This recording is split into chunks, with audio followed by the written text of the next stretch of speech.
So welcome to December. Wow, that came around a bit quick, didn't it?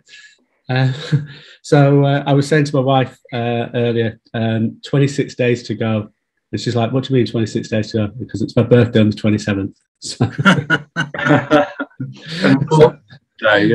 Yeah. Forget about Christmas. It's 26 days to go. So thank you for joining. I think everyone's maybe John and Quentin haven't. But just a brief, quick introduction. So Tony Lockwood, 25 plus years now working in project program change management across multiple sectors and organisations. And in lockdown one, I formed the Transformation Leaders Hub, which is a community for those operating change and transformation, opportunity for people to come together. And then probably 6 weeks ago, we, as a subset of that, we launched the 1% Club, which is really a weekly get together where I share some things that I find quite interesting that have helped me in the past, and hopefully will help people working in project program change management to put in place those marginal gains. I'm using a term that Sir Dave Brailsford introduced off the back of UK cycling success, and the principle was if you improve areas across your operation by 1%, the combined effect of all those improvements is significantly more than 1% uplift. So that's the principle behind this, introducing different things on a weekly basis that if you if you implement some of them or all of them, then hopefully it will help you create those marginal gains in your career. And we're about to launch a sort of program for those people that, like me, got to the point where you wanted to move away from that sort of project to project existence and move into more of a building a consulting business. So we're about to launch that. Later this week, we'll formally launch it with the intention of bringing the first cohort on from January. But let's get into today's session, which is 7 strategies to build trust in your team. So before we go into the detail, I thought I'd start with a question this week. Why do we think trust is so important? What's your thoughts and views before we go into the detail? It's almost the oil that makes the project work. You can't give someone something to do. Someone can't ask you to do something unless they trust you to do it. And you wouldn't be able to do all the work in the project if you didn't trust the constituent parts. Mm-hmm. Because you would have to be overseeing every element. And a team can't work without trust. Yeah. Okay. Anybody else want to add anything to that? John? Yeah, you used oil. I was going to say it takes the friction out, which is the same thing. But I think also trust removes those artificial hurdles and barriers that slow you down. So you end up in a cycle of non-productive tasks if you don't have trust, because you're trying to encourage, entice, cajole, convince. All of those things take efforts which deliver no value really to your main objective. So I think trust is really important, and hard won, easily lost also. Yeah, I think that's the critical thing, isn't it? It takes a long time to build trust, but it takes a few seconds to lose it. And to some extent, the strategies that we talk about here are probably more focused upon retaining trust. It will certainly help build, but it will certainly help retain that trust once you built it. And I suppose the other part, we're all, whether or not we are working on a project-to-project basis, whether we are working in an employed capacity or whether we're in a consultant capacity, ultimately, we're always selling our services or our, what we can offer. And people work with people they know, like, and trust. So I think the whole concept around sort of building trust in your team, in your clients, in your employers, should say, it's a critical skill to develop. So I'm looking forward to today's, and you know, I've identified 7 areas, but there's lots of other things, and hopefully in the discussion afterwards we'll be able to explore some of those as well. Sorry, can I ask you a question? Do you mean trust in terms of the skills of to be able to deliver or do the piece of work, or trust generally? Because the trust, you have to prove the trust, and the trust comes with the skills that you have, and in any project or bigger program or portfolio, trust is nice things to have for personal relationships, but you got to put some checkpoints and controls and evidence-based deliverables, so that you can build that particular trust. So just by trust itself, you know, it has to be evidence-based. Doesn't trust also include someone being able to say, I can't do this, or saying when they are struggling? So it's, you give someone a piece of work to do. The trust includes them not just beavering away for months and months and then saying, oh, I don't know what I'm doing here. Yeah, they have a look at it, and day one they say, not sure about this. No, I think you're right. I accept that. However, if you have put your program or portfolio structured in such a way that there are flags which identifies and highlights that as well together. I'm not saying that one is separate from the other. I think it's together, but you need to have those checkpoints and controls in so you can understand and verify the trust. Yeah, I totally agree, Ali, and I think hopefully in the next few minutes when we just go through the 7 strategies, we'll cover off what you've been talking about as well. I think you're absolutely right. It's like anything. There always needs to be checks and balances, but it's how you go about putting those checks and balances in place can either help build trust or, as we say, lose trust straight away. So let me just share my screen. So can we see that now? The 1% Club focusing on marginal gains, yeah? Yeah.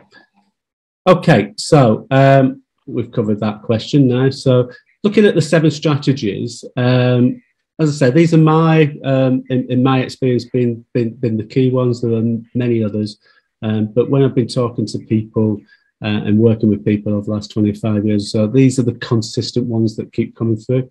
So the first one is really lead with integrity.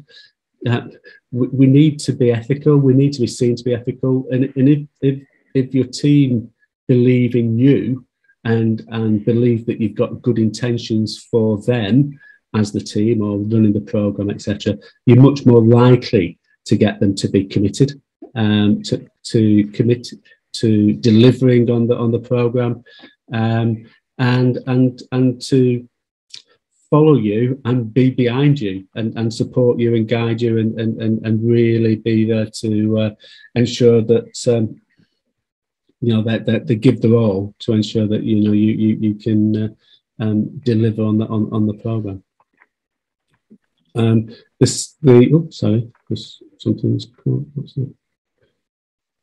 The second area that I think the second strategy is, every team, in any team, there'll always be conflict. There's what's that sort of forming, storming, norming, performing element of teamwork. So we need to expect that very early on in a team, there's going to be some storming, there's going to be some conflict.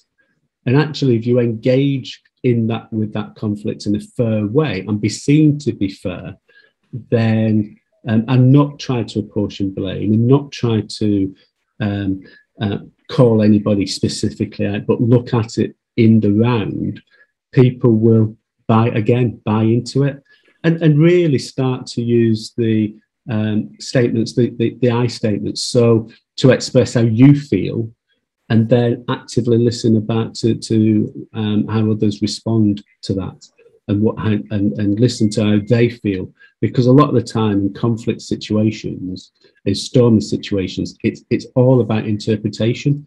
So again, being open and transition and open and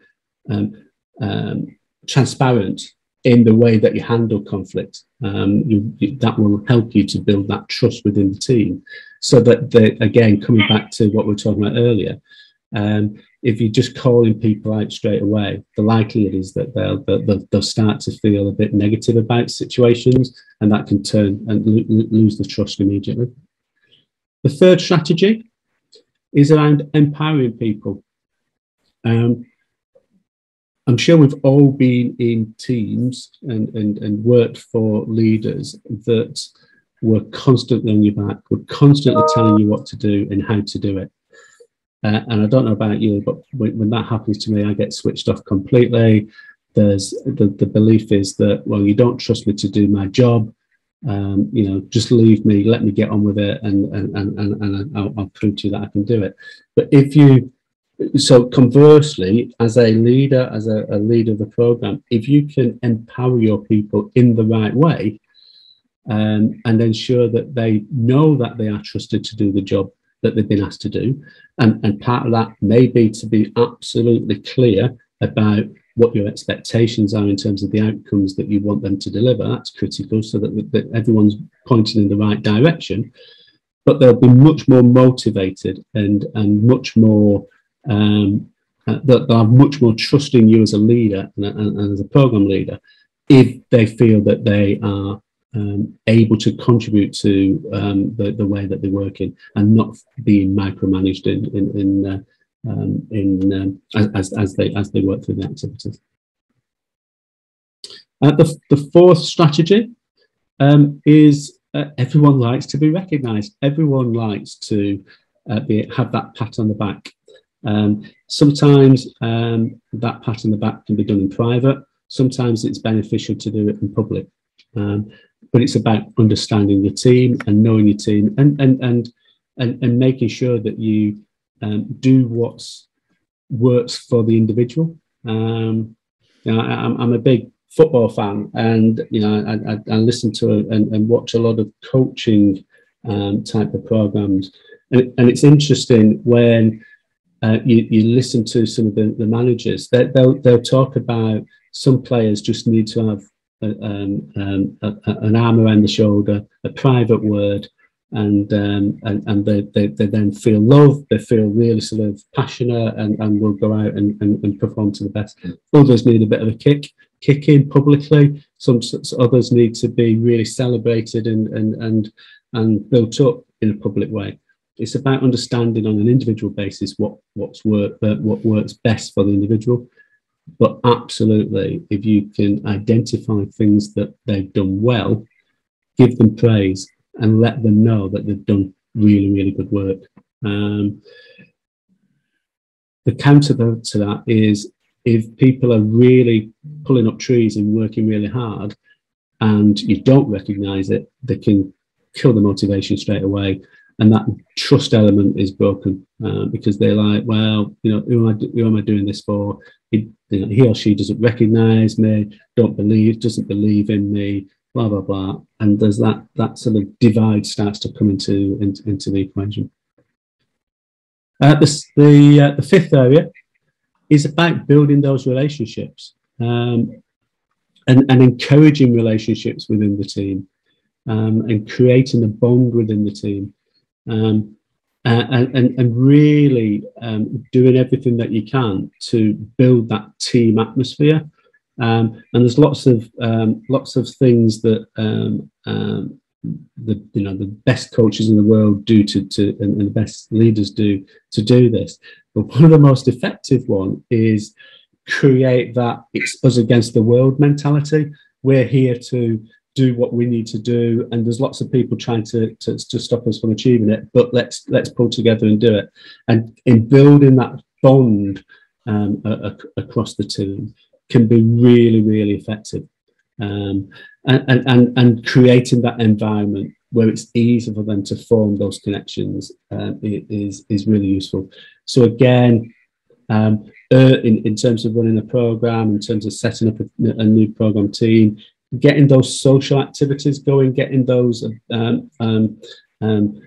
coming together in workshops, and is really, really effective at just getting people to start to engage at a more personal level rather than just at a professional or business level. That's proved to be really successful. And I know that's more difficult these days where there's a lot more remote working, but again, there's lots of ways that you can do it through things like Zoom. So don't feel that just because we are having to work remotely in many cases, that sort of relationship building activity can't happen. You know, if you think about what we're doing here, everyone's remote, but we're, by engaging on different topics, different conversations, we're starting to build relationships, and you know, that's the first stage of building that trust element. The sixth area is sharing information. Everyone realizes that as a leader or as a program lead, you'll have access to information that other people within the team doesn't have, and you might have access to the future vision that other people don't have. I'd really encourage you all to share as much of that information as you can, and I admitted that sometimes, you know, confidentiality, you know, strategically you can't do that, but if you're seen to be in a situation where, well, I've got all the information, I've got all the knowledge, that's my power base, there'll be a lack of trust immediately built up. The more you can share, the more you can engage, the more you can bring people into that world of understanding what you're trying to do and why you're trying to do it, and some of the difficulties and some of the challenges that we're going to face, and some of the uncertainties. The more people can feel that they're part of that, the better. So share as much information and as much visibility of the future vision as possible. And the final strategy is encourage vulnerability. And it's interesting. I think I think it was Neil earlier was talking about being open. You know, being clear that actually not everybody will have all of the answers all of the time. So it's far better to encourage people to open up and accept that actually they might not know something, they might not know the best way of working, and encourage that vulnerability, and really support people in that, and equally be vulnerable yourself. So, you know, we often, when you're running a program, you don't know all of the answers all of the time. So let's, again, part of that, sharing information. When you don't know the answer, admit to it, and when you don't know absolutely what's going to happen 6 months down the line, open up and start to engage with people and encourage that vulnerability. And equally, if people make a mistake, just support them, bring them out. Let's help the team, let's help the individual and the team to learn from those mistakes and provide that necessary support and input as required.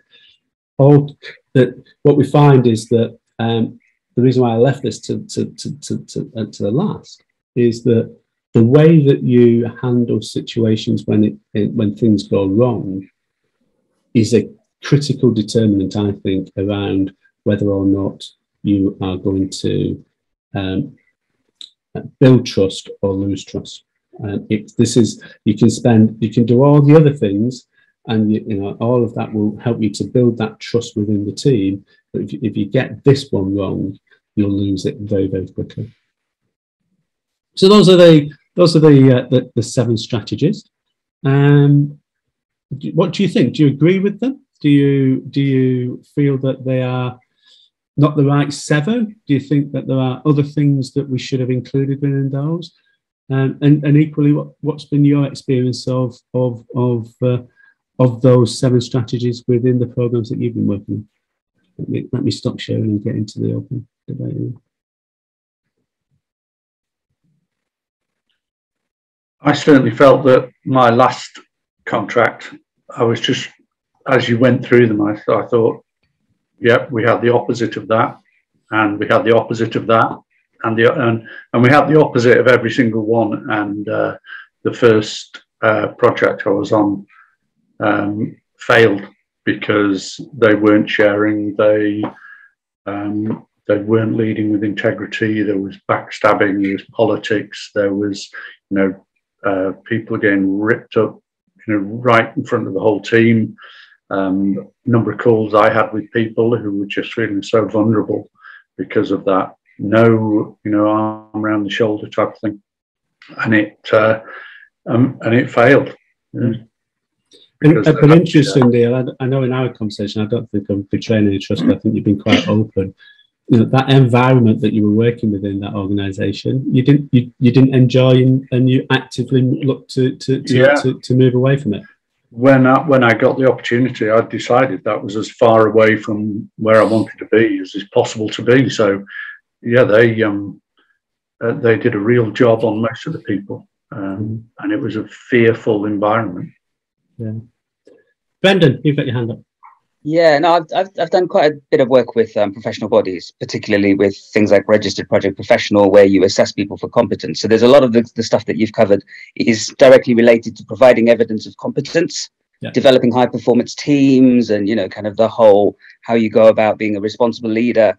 Great stuff. And I've covered quite a lot of stuff on ethics with students, which touches upon these things, codes of conduct, and behaving with integrity. What's really interesting, I think you've covered all the various bases, but obviously different people have different experiences. And I think there's a strong element of organizational culture here, because how you behave depends on where you are. I'm doing a very interesting piece of work at the moment, which has got, military armed forces working alongside academia. And they are like chalk and cheese in terms of the prevailing culture. And my job is to try and bring that together and make it work. And, there's one side which is all about hierarchy and need to know, and there's another that's all about academic freedom and willingness to try and make mistakes, and getting all that to work is a challenge. But I think you're spot on. It needs to be trust. There needs to be sort of transparency in there, and understanding the positions that various people are coming from. So yeah, good stuff. Cool. It's interesting actually. We're talking about the military there. I on the podcast that I do, there's been a couple of people, ex-military people on them, and in both we talk about this. How do you get to a stage where you, as a leader, can say, right, guys, up and at them, over, let's get above the parapet and theoretically put people into danger. That you need to have got that real trust in place to get that real sort of group to work at the most effective. And there's one, I can't remember the guy's name. I'll come back to him in a second. Chris.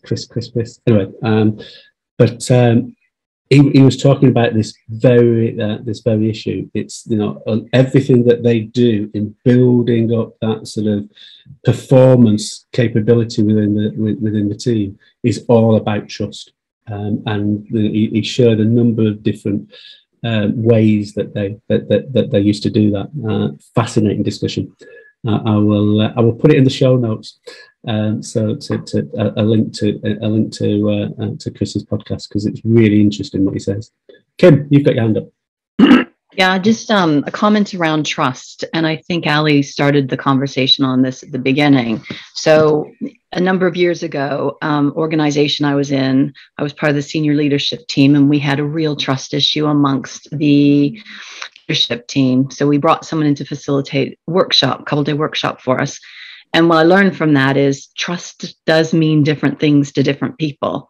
So, and it's so important to understand what trust means to an individual, because you could be doing all these things to build trust, but it's not what they're looking for. So the example is, there were 6 of us and we were split into 2 teams, and it just worked out that we ended up on the right sides, if you will. So the other 3, all people that I struggled with, trust to them was you do what you say you're going to do when you say you're going to do it. So it was very task oriented. It was on deliverables, which I get. But then for the 3 on my team, it was all around, if you give me feedback, I want to trust that it's coming from a place that's in my best interest, not yours. And if I share something with you and ask that it be kept between us, I want to trust that you're going to do that. So if you just take that as a premise, one wants task deliverables and the other's more relationship based. So no wonder we had an issue getting on, because they think we're not trustworthy. And we're like, oh my God, how can you people just think that's trust? So for me, when I get into like with my client now, we had a discussion about trust at the beginning, because I just think it's really important to understand what it means to different people. So that'd be my first point. And then the second point is where I just came out of when I was in the corporate world, the struggle, which I think a lot of us experience. So my team sat between IT and the business. My team worked really hard to build trust across our stakeholder group, which was across 22 countries. And we were very transparent. We were very open. But then we had IT on the other side, which was just smoke and mirrors. And we would try so hard to get, because we had to do the communication to the business. But if I couldn't get direct, honest answers from IT, it was really difficult. So you've got IT and my team working towards the same objective in terms of delivering to the business. One who is very open and transparent and trying to encourage the other side to be open and transparent. But it's really tough when even amongst that group, you've got conflicting points of views and ways of doing it. It's really a challenge. So trust and relationships are so important, but everyone has to work towards the same place. And if they don't, it's really, really hard. And it's interesting that you're saying that with your client now, it's you spent a time right up front having that conversation about, let's be clear about what our expectations are. And that's part of the thing, isn't it? It's getting everyone almost on a page. Yeah. But I think the other part that I pulled out of what you were just saying there, it is treating everyone as an individual and understanding what they need and what their requirements are, as opposed to just adopting a one size fits all. It's critical, because, as you say, it's one thing having clarity about what you're doing as a team, but a team is just usually made up, well, not usually, it is made up of individuals, and trust is at an individual level. Yep. Bob, I think, Bob, you've got your hand up? Yeah, I was just going to say, first of all, love the jigsaw. I'm not an expert in this area, but I tell you what I always need in programs is I need to be able to go to something. You know, I'm really busy. I've got to sort out this trust business. We've had a few problems in communication. I'd love to go to something like that and just bring it up and say, guys, right, where do we stand on all of these 7 items? Find that really useful. And then I just wanted to make the other point, which I think Kim was probably making, is that we always go along and meet people. And I do hate it when people say, oh, just trust me, I'm a professional. Don't worry, I'm absolutely fabulous. I give you as an example, Tony. I've spoken to you over 2 years. I speak to millions of people. And what I've always liked is that you're always the same. Well, you're not always the same. You've got loads of ideas, right? And all that sort of stuff. But it comes across in a way that I trust you, and there's no variation from year on year or day on day. And I think we struggle sometimes as humans to get people to say, right, just trust me. And then they don't do, like, they say they're going to do something and then they don't do it. And that becomes annoying. And it's difficult to point that out. And I think we need some form of reference, some form of check and balance coming through the program to be saying, right, guys, are we actually doing this or not? And I think the seven jigsaw pillars are a really good way of doing that. Cheers, Bob. Thank you. Brendan. Yeah, just to kind of follow up on that, you know, kind of I've worked in environments where there are people, and, you know, I'll be honest, and, you know, you can tell me what you think, but in the consultancy world, you meet a lot of people who been there, done that, invented the T-shirt. Yeah, you know, the kind of, they want reverence, not respect. And you know, kind of, it's really quite challenging, I think, for us as professionals to come across in a way that we can start to build that trust. We're there for a reason, obviously, and we're employed because of our skill sets, what we can do, the value we can add, all the good stuff that we've been talking about for weeks and months. But if there are any insights from the people on this call that can help you to kind of put across the idea that we don't have all the answers, but we're going to ask the right questions, and that kind of there are things that we can do and support people with, but we are there for a reason. Otherwise you could just pick any random Tom, Dick or Harry, couldn't you? And I find that quite challenging sometimes, because there's a fine line between competence and arrogance, and just wondered if people had insights about how you can do this in a way that establishes that credibility but doesn't make people think that you're some sort of idol who should be adored else, and then that starts other behaviors going, fawning, sycophantic, all that sort of stuff. So just curious in terms of what people's thoughts are about this. Does anybody want to respond to Brendan there? I've certainly got a view, but I'll specific to that point. I would say it's the experience and the anecdotal evidence that you bring to that conversation. And if people see that you've got experience of situations, not that specific situation, but you've dealt with problems, you've understood what is required, and then come up with a solution, but also showing a bit of that vulnerability that, I don't know all the answers, but I can certainly give you some advice because I've been in similar situations. That's where you're building that trust by, you're not saying, I'm the professional, just listen to me. You're saying, I've made mistakes, but this is what we did. So you're showing that you can draw on your experience. You've not got a piece of paper that says, look, here you are. It says I'm the best, and you just listen to me. You're explaining why you think you can help. And it's that I will help you, not I'm going to tell you what to do, and we can do this together. That's been my experience of it. Yeah, certainly my experience is similar to what Neil's just said there. I think being open and almost saying right up front, I don't have all the answers. I'm not the subject matter expert in this. You are the subject matter experts. It's my role to help you navigate to wherever we're trying to get to, and be open about that, and engage and ask more questions than you tell, and make statements, should I say.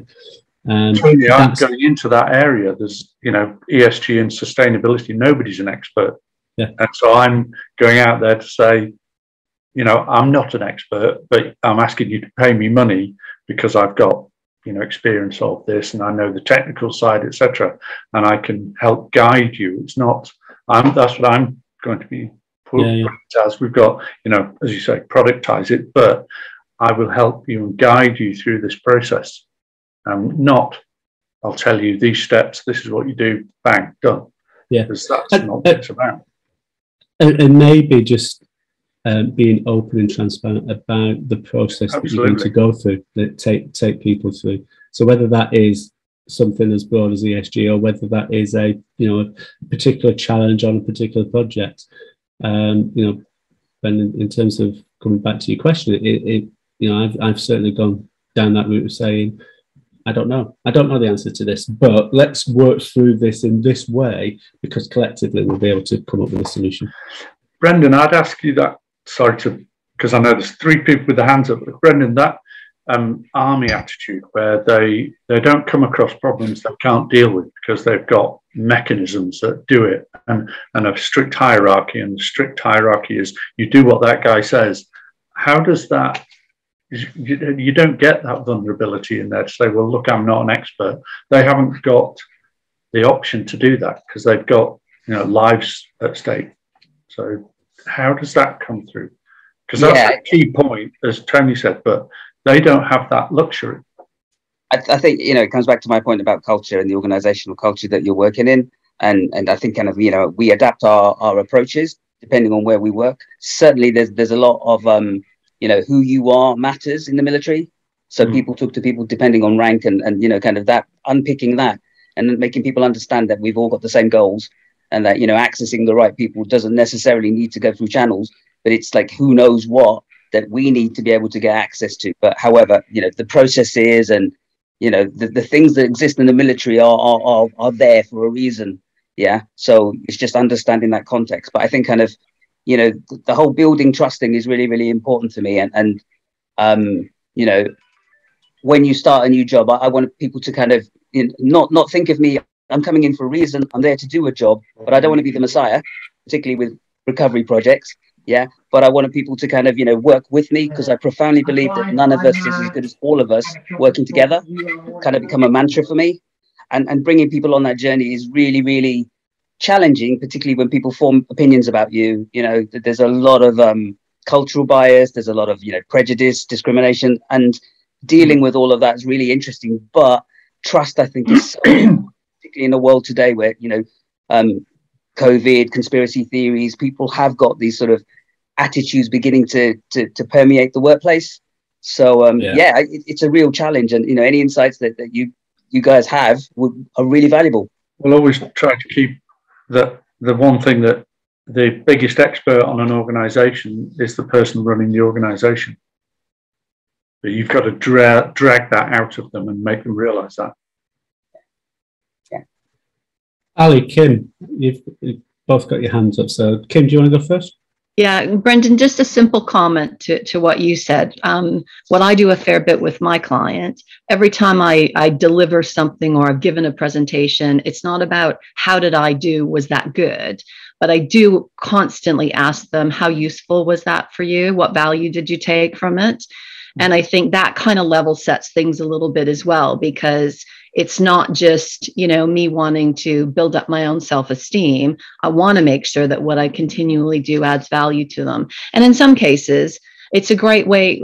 The other tag onto that is there anything that together we can do to add more value to it? So it's not always just about me, but it's about the two of us. And I've had some great feedback from that.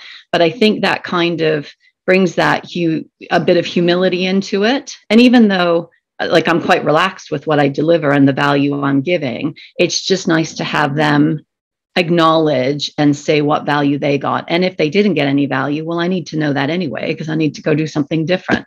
So for me, that's a really simple way of just sort of leveling the playing field, if that helps. Yeah, no, thank you. Asking for feedback, I think, is really, really important. So thanks for that. The useful part, I think, is key. It is about, because then it's the value that you're delivering to them that we want to understand. So for me, I use that a lot when I do mentoring, but with my client, I find that usefulness has been very powerful. Yeah, you've got to build up trust, haven't you? And it's these little techniques, these approaches, and being consistent. That's sort of my experience. Ali. It's me. Yeah, sorry. I think everything everybody said is quite useful and effective. However, I slightly disagree with some of the areas. I think what's the objective of these trusts and all that 7 elements? What's the purpose of that? Is the purpose of that welfare of the team, or is the purpose of that delivery of a successful project? I understand that there could be combination of both.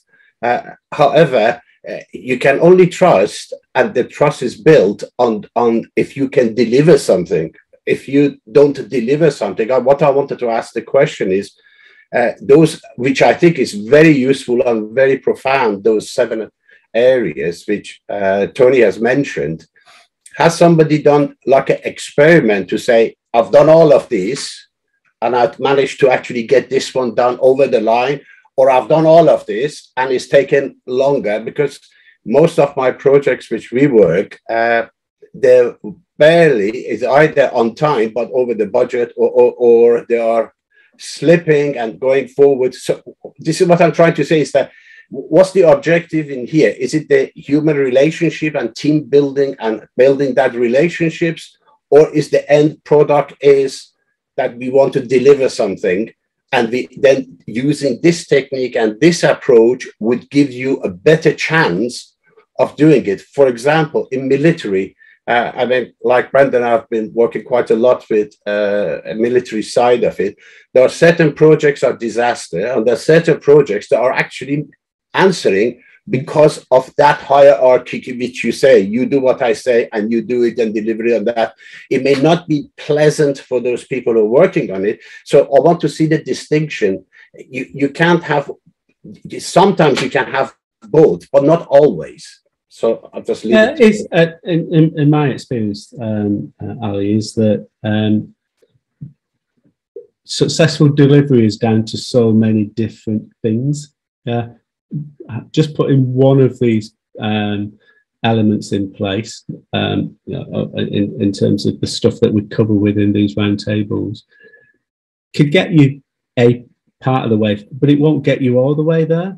It's combining all of these elements that will put you in the best possible place that you can be to deliver something successfully.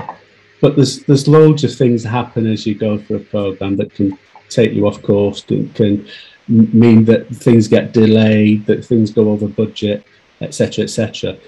What we're trying to do with these roundtables is identify, I suppose, the things that you can control, and that will support and help to deliver something successfully. But in themselves, they won't necessarily, if you put all those 7 things in terms of trust, can you absolutely guarantee that a program will be delivered successfully? Absolutely not. But if you don't have those 7 things, or as Neil was saying earlier, if you've got within the team the opposite of these 7 strategies, the likelihood is that you get delays, you'll get people being frustrated, you get people not doing things that you want them to do, and delays will occur. So what we're trying to do within these roundtables is almost put the building blocks in place and make and bring them to light, so that when we're working through a program, working through challenges, we've always got something to refer back to that can say, actually, yeah, let's try to progress in this way, because that'll give us the best possible chance of delivering something successfully. Bob, you've got your hand up, but I think it's been up for a while now, but I'm not too sure whether you've still... Oh, you're muted. Yeah, so sorry, I had to take a call. This is really interesting, so I'm going to be slightly obtuse. So when I look back on the sort of all the projects I've done, we can all do this, against this jigsaw, which I'm not going to dispute with. Sorry, I'll get the language right, Tony, sorry. And I think to myself, which were the programs and projects that went well, and why did they go well?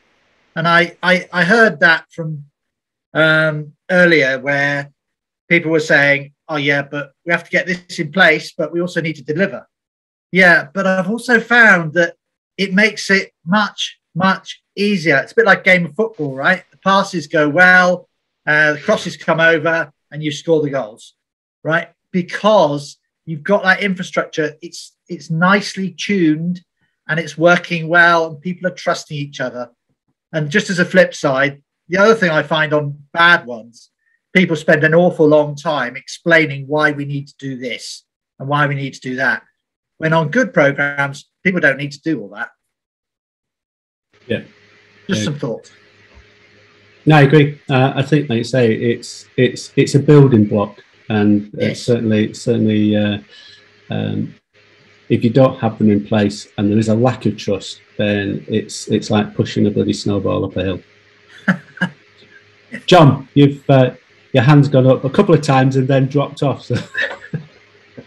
Well, people keep stealing my words, so you stole the consistency piece off me. So I'm going to introduce another word. I think it's balance. I'm a big fan of balance in all of these things. The balance between the need of the organisation, the need of the programme and its deliverables, and the need of the team and the individuals within it. But listening to the debate about the big difference in culture between the military culture and perhaps a more commercial culture.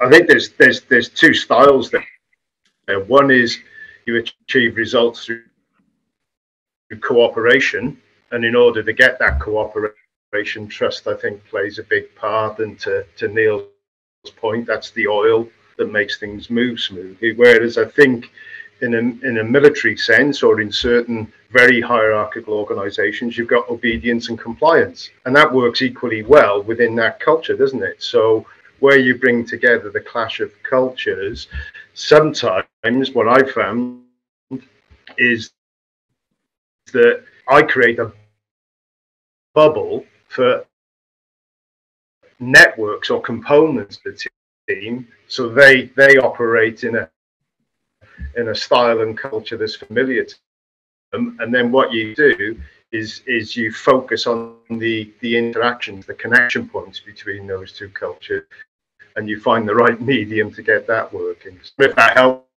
anybody, but that's sometimes, you know, I've created an alien culture to the organization just to get a project team working, and within our bubble we work fine, and I'm the one that manages that interaction with this alien culture. John, you're coming, as somebody said earlier, the leadership style, the way that things happen, is contrary to John, you're coming across like one of those 70s comedian. I can't remember his name now, but you kept going in and out of signal. But I certainly got your message. The military issue, though, is really interesting, and it was Chris Gibson is the podcast, and he makes a big play on the fact that everything that they do, they can't rely just on obedience. It's all about building that trust within the team. Just telling someone to go and do something. If they don't believe in their team members and have that trust within their team members, they won't do it. And he tells the story that if you're in a squad, your role is to keep the person to your left and the person to your right alive. That's all your role is. Yeah.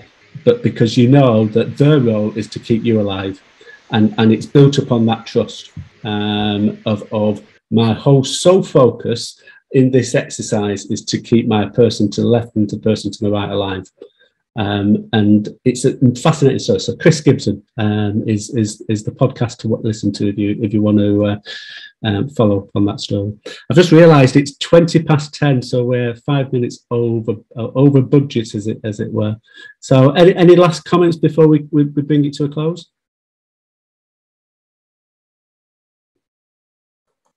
No? Okay. So once again, thank you very much for attending. This will be recorded. It will go up on the Facebook group probably later on tonight or overnight.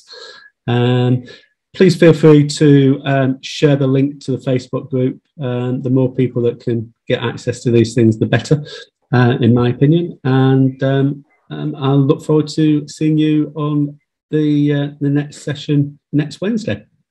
Thank you much for your inputs. As I mentioned in the session earlier, we're in the process of launching a new program entitled Creating Wealth from Consulting. So if you're one of those people that are looking to pivot from project to project existence to building and scaling a consulting business, I'm sure we can help. If that is for you, here's an outline of the approach that we're going to be taking.